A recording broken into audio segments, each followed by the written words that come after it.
자, 오늘 1교시는요, 여러분 교재 37페이지입니다. 자, 재무회계 이론, 우리 TAT 2급에 추가된 내용을 중심으로 해서 지금 설명을 드리고 있는데요. 무형자산 편을 보도록 하겠습니다. 무형자산. 자, 무형자산이란 무엇이냐? 무형자산은 재화의 생산이나 용역의 제공, 타인에 대한 임대 또는 관리에 사용할 목적으로 기업이 보유하고 있으며 물리적 형체가 없지만 식별 가능하고 기업이 통제하고 있으며 미래 경제적 효익이 있는 비화폐성 자산을 가리켜서 무형자산이라고 합니다. 어제 제가 야간반 문제를 풀다가 갑자기 무형자산 문제가 나왔는데, 지금 좀 야간반은 TAT 2급 그 모의고사 풀이를 지금 하고 있거든요. 근데 무형자산의 정의에 대해서 갑자기 여기 생각이 안 나. 추가적으로 무형자산은 추가적으로 우리가 확인해야 될 사항이 있어요. 왜 그러냐면 유형자산이라는 것은 물리적 형체가 있기 때문에 눈으로만 봐도 식별이 되죠. 있는지 없는지 바로 객관적인 식별이 충분히 가능합니다. 그런데 무형자산은 물리적 형체가 없단 말이에요. 뭐 책상, 에어컨 이런 건 물리적 형태가 있기 때문에 그냥 보면 식별이 되는데, 이 무형자산은 무슨 권리 이런 거잖아요. 권리. 예를 들어서 영업권 또는 개발비 또는 상표권 또는 특허권 이런 것이란 말이에요.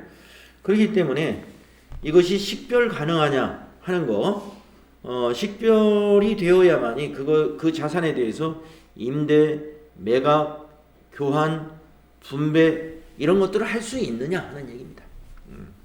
그래서 대개 이제 무형자산은 법적 권리로서 증명할 수 있는 것들이 많이 있어요. 특허권이 그렇죠. 상표권, 실용신앙권 이런 것들은 관계기관에 법적인 서류, 등록 서류가 필요하게 되고요. 그 웹사이트나 이런 데서 그것을 이제 확인할 수가 있는 것이죠. 그래서 그런 것들이 확인이 돼야 됩니다. 법적인 요건이 있는 것들은 그런 것들을 확인하는 것을 우리가 식별 가능하다라고 할 수 있는 거고요. 그리고 기업이 통제하고 있어야 돼요. 우리가 유형자산은 그 회사 내에 사용되고 있으면 누가 봐도 기업이 통제하고 있는 거죠. 기업이 쓰고 있으니까.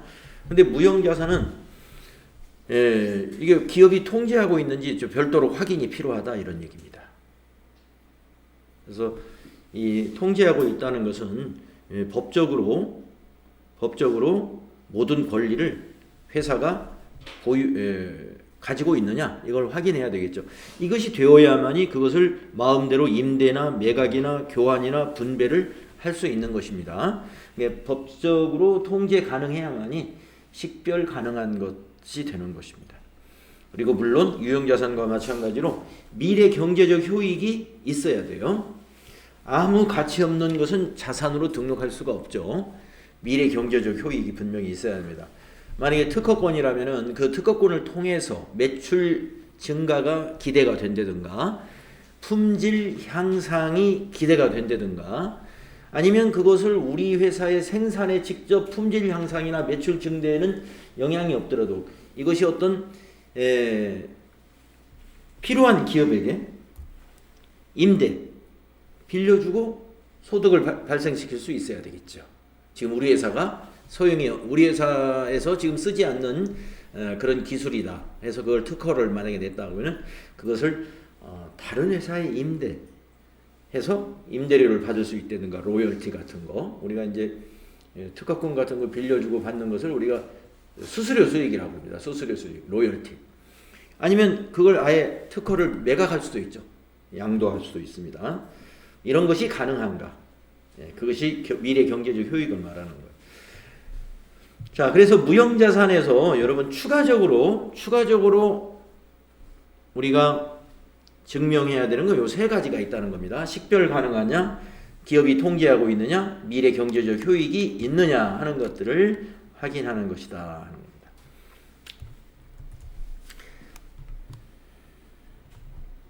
그래서 예를 들면 여기 밑에 교육훈련비라든가 마케팅 비용 같은 거, 광고 선전비 같은 것이 마케팅 비용이죠. 교육훈련비는 이제 우리가 대기업 같은 데는 직원들의 그 자체 능력 개발을 위해서 굉장히 그 내부 교육을 많이 하지 않습니까? 예. 그러면 그 많은 비용과 시간을 들여서 직원들을 교육하는 것은 분명히 기업의 미래 경제적 효익이 기대가 되기 때문에 그 교육훈련비를 투자하는 것이죠. 그렇지만 우리가 그걸 무형자산으로 교육훈련비를 자산으로 보지 않고 왜 비용으로 떨겠느냐, 그걸 한번 생각해 보자 이겁니다. 마케팅 비용도 마찬가지예요. 마케팅 비용도 우리가 기업이 마케팅을 하는 목적은 결국에 매출을 증대시키거나 기업 이미지를 좋게 해가지고 상품 매출에 반영하려고 하는 것이죠. 그러려면 그것도 그 기업의 경제적 효익이 기대되는 비용인데, 이런 비용을 우리는 그냥 발생 기간에 판매 관리비로 처리하는 이유는 뭘까요? 통제가 불가능하기 때문에 그래요. 사람한테 투자하는 거잖아요. 교육비 같은 경우. 사람을 어떻게, 사람은 직업 선택권이 있고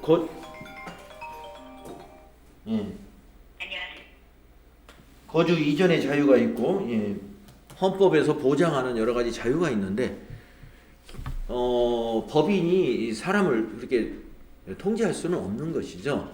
그렇기 때문에 우리가 미래 경제적 효익이 기대되는 지출에 대해서 전부 다 무형자산으로 볼 수는 없는 것이다 하는 겁니다. 자, 그래서 이제 밑에 보시면 무형자산의 인식, 뭐 위에서 설명한 것들, 핵심은 이거예요. 무형자산으로 인식하려면 여기에 있어야 된다는 거, 그거 알아두시면 되고요. 내부적으로 창출한 무형자산이 뭐가 있느냐, 여기 밑에 두 가지가 있습니다. 내부적으로 창출한 무형자산에서 두 가지가 있는 게 아니라 한 가지가 있어요. 개발 단계에 지출된 비용. 그러니까 연구 단계로 지출된 비용은 무형자산이 아니다. 결론은 그렇습니다. 그러니까 이제 여기서 연구 단계에 속하는 활동은 예를 들면 이런 거다 이거예요. 새로운 지식을 얻는 활동. 이것은 연구 단계로 봐요. 또는 뭐 지식을 얻고자 하는 활동이니까 지식 탐색이겠죠. 평가, 응용 활동 이런 것들, 또는 재료, 장치, 제품, 공정, 시스템, 용역 등에 대해서 여러 가지 대체 안들을 탐색하는 활동. 이런 것들은 가만히 보면요, 일반적으로 제조업 같은 경우에 회사 내에 여러 가지 기술개발팀도 있고 연구소도 있고 그렇단 말이에요. 기술개발팀이나 연구소에서 평상시에 하는 업무예요, 이게. 기술개발이나 연구개발팀 또는 품질관리부서 이런 데서는 평상시 늘 우리 제품의 품질에 지금보다 더 좋은 방법으로 개선할 수는 없는가, 어떤 다른 원료가 더 좋은 원료를 대체로 바꿔서 썼을 때 품질이 더 좋아질 수 있는 방법은 없는가, 이런 것들을 늘 어떻게 합니까? 늘 새로운 지식을 얻어가지고 계속 이런 걸 탐색하죠. 이런 일상적인 활동을 우리는 연구 단계라고 합니다. 그런 연구 단계에 발생한 비용은 무형자산이 아닙니다. 그런데 내부 창출한 것 중에서 개발 단계에 지출한 비용, 이 개발 단계에 지출한 비용은 무형자산으로 인식할 수 있어요. 개발 단계에 지출한 비용이 이 안에 있어요. 그래서 뭐 이걸 다 여러분이 외우거나 하실 것까지는 없습니다. 아까 여기 연구 단계라는 것이 내용이 별로 없잖아요. 연구 단계가 이런 것이 연구 단계이다. 이것만 알아두면 나머지는 다 개발 단계라고 보시면 돼요. 개발 단계에 여기 요약된 게 여기 있네요. 생산 전에 시작품의 모형을 설계하고 제작하고 시험하고 하는 활동, 또 새로운 기술과 관련한 공구나 금형이나 주형을 설계하는 활동, 상업적인 생산이 아닌 소규모의 시험 공장을 설계, 건설, 가동하는 활동, 새롭거나 개선된 재료나 장치, 제품, 공정 시스템 및 용역 등에 대하여 최종적으로 선정안을 설계, 제작, 시험하는 활동. 그러니까 시험 생산하는 활동이에요. 시험 생산. 그러니까 어떠한 새로운 생산 기술을 고안했다라고 하면은 그 새로운 생산 기술을 적용하기 전에 이제 시험 운전을 한번 해봐야 될 거 아니에요? 그 시험 운전을 하는데 들어가는 비용들은 거기서부터는 개발비로 볼 수 있다. 그래서 이 개발 단계에 지출한 비용이 비용이 아니고 개발 단계에 지출된 자금, 이 개발 단계에 지출된 자금을 우리는 개발비라는 개정 과목으로 처리할 수가 있는데요. 이 개발비는 바로 무형자산에 해당되는 개정 과목이죠. 개정 과목 이름이 개발비 하니까 무슨 복리후생비, 여비교통비 이런 게 같이 그거하고 같이 묶여 보이죠. 그래서 꼭 비용처럼 느껴집니다. 그래서 우리가 이 개정 과목을 별도로 암기하는 공부를 하지 안 해놓으면 개발비 하면 다 이거 비용이라고 인식을 하기가 쉬워요. 무형자산. 근데 앞에 연구자가 들어가가지고 연구개발비라고 만약에 하게 된다면 어떻게 되느냐? 연구개발비는 연구비도 되고 개발비도 된다는 그런 의미를 포함하고 있네요. 연구개발비는 그냥 비용이에요. 만약에 보기에 혹시라도 시험 문제 보기에서 연구개발비 이렇게 나오면 그건 개발비라고 보시면 안 돼요. 그냥 비용이다.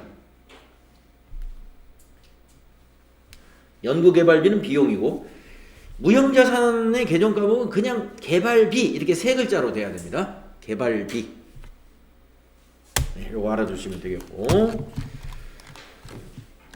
그러면 이제 무형자산의 개정 과목은 뭐냐? 우리 이건 FAT 1급 교재에서 여러분들 다 공부했던 겁니다.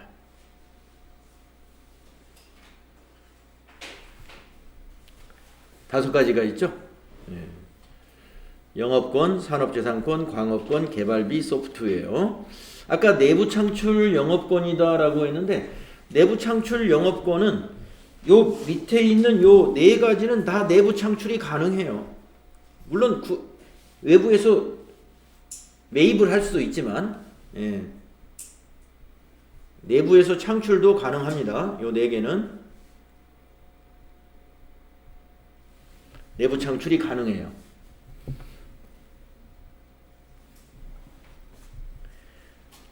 네, 그런데 이 영업권의 경우는 보면은 내부 창출은 인정하지 않는다. 영업권에서 여러분 이 부분을 잘 기억해 주세요. 내부 창출은 인정하지 않는다. 영업권은. 그러니까 이제 산업재산권 중에서 이제 특허권 같은 경우는 기술 아니겠습니까? 기술. 그래서 우리가 일정 기간 동안 이 기술에 대해서 우리 기업이 독점력을 갖겠다라는 것을 특허청이라는 기구를 통해서 우리가 권리를 획득하는 것이 이제 특허권인데 이것은 우리 내부적으로 개발을 통해서 기술을 체계화해 가지고 특허권을 취득할 수가 있는 것이죠. 자, 그런데 이 영업권은 내부 창출이 인정되지 않는다 하는 겁니다. 영업권의 의미는 이거예요. 기업의 좋은 이미지, 우수한 경영진, 뛰어난 영업망, 유리한 위치 이런 것 등으로 동종의 타 기업에 비해서 특별히 유리한 자원을 우리가 영업권이라고 부른다 이거예요. 우리 개인 간의 거래에서는 권리금이라고 하는 정도로 비유하시면 비슷합니다. 권리금. 만약에 제가 지금은 학원을 사고 파는 거래가 별로 있는지 없는지 잘 모르겠어요. 근데 제가 그 초창기에 그 학원을 할 때는요, 쿼터 제도가 있었어요. 그러니까 좀 기존의 학원 사업자들의 뭐라 그러죠? 그 영업권을 보장하는 그런 차원에서 학원과 학원 간에 거리 제한이 있습니다. 그리고 그 당시 만약에 2000시에 인구가 만약에 10만이었다 그러면 그게 이제 교육부에서 지침이 있는지 도에서 지침이 있는지 모르겠는데 가령 2000시는 학원이 총량제 몇 명, 아니 몇 개 이상은 허가가 안 나요. 거기다가 거리 제한이 있어요. 근데 지금은 어떻습니까? 같은 건물에도 같은 종류의 학원이 막 옆방에도 있어도 되고 유아리층에 있어도 되고 아무 관계 없거든요. 완전 자유화가 됐어요. 그런데 제가 학원 설립할 때가 1991년도니까 불과 30년 전 얘기입니다. 30년 전에는 2000시에 거리 제한이 있었어요.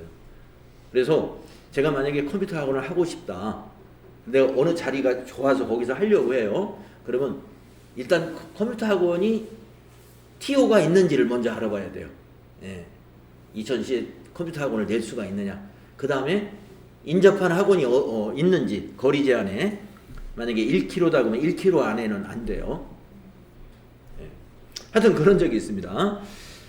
자, 그러니까 어떻게 했습니까? 우리가 그 학원을 이제 내가 할 역량이 안 된다, 뭐 사정이 안 된다 그러면 학원을 그냥 닫는 게 아니고 권리금을 갖고 팔 수가 있어요. 그럴 때 권리금이 꽤 많았습니다. 학원생 보유한 거에 대한 권리금은 물론 그것도 치지만 학원생이 하나도 없어도 만약에 이 지역에 다른 학원이 올 수가 없어. 내가 만약에 학원 문만 계속 열고 있으면 그렇기 때문에 권리금이 붙는 거예요.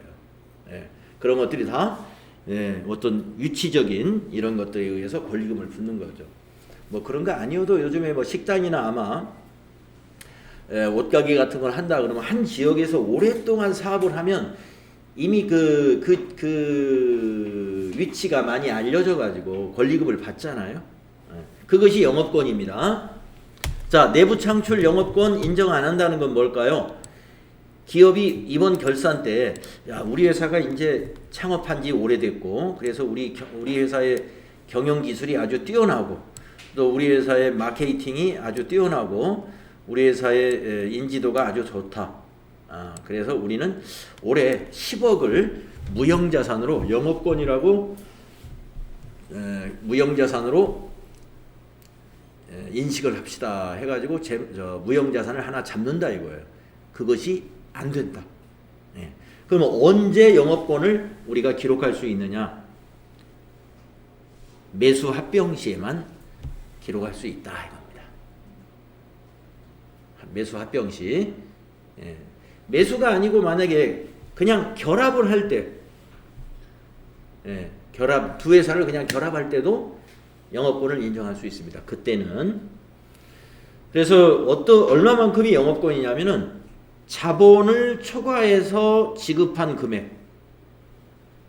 그 회사를 우리가 매수를 하려면은요, 그 회사에 자본을 줘야 될 거 아니에요. 그래야 그 자본을 받아서 그 회사는 주주가 그 자본이 주주 몫이니까 자기 몫을 가지면 이제 거래가 일어나는 거예요.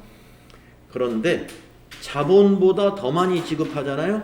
그러면 그 부분에 대해서 영업권으로 취득한 회사가 영업권으로 기록할 수가 있다 하는 얘기입니다.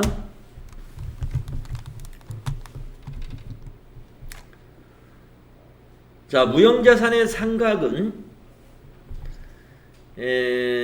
법률에서 정한 어떤 특별한 경우가 있는 경우를 제외하고는요 20년을 초과할 수 없다. 이것도 잘 기억을 해 두십시오. 무형자산의 그 상각은 언제부터 하는 것이냐? 무형자산이 내부 창출도 있고 하기 때문에 그러면 이걸 언제부터 상각을 하느냐 이거죠.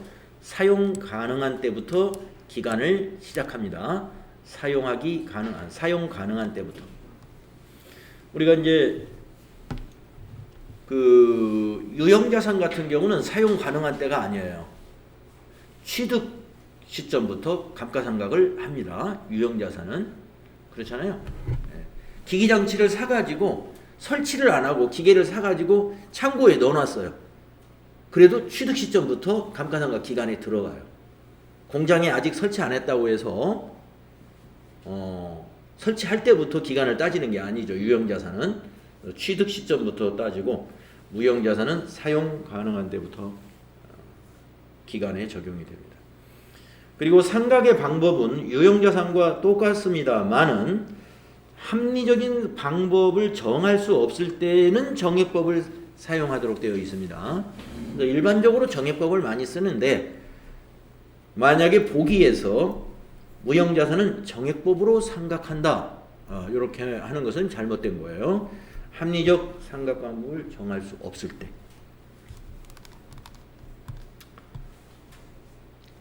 원칙적으로 잔존 가치는 인정하지 않습니다. 없는 것으로 보는 게 원칙이에요. 무형자산은 잔존 금액이 없는 것으로 본다. 그 다음에 여기서 지금 그 부분이 다음 페이지에 나오는 거예요. 무형자산의 상각은 회계 처리를 할 때 차감 계정을 쓰지 않고 직접 무형자산에서 차감한다. 이게 유형자산하고 다른 점입니다.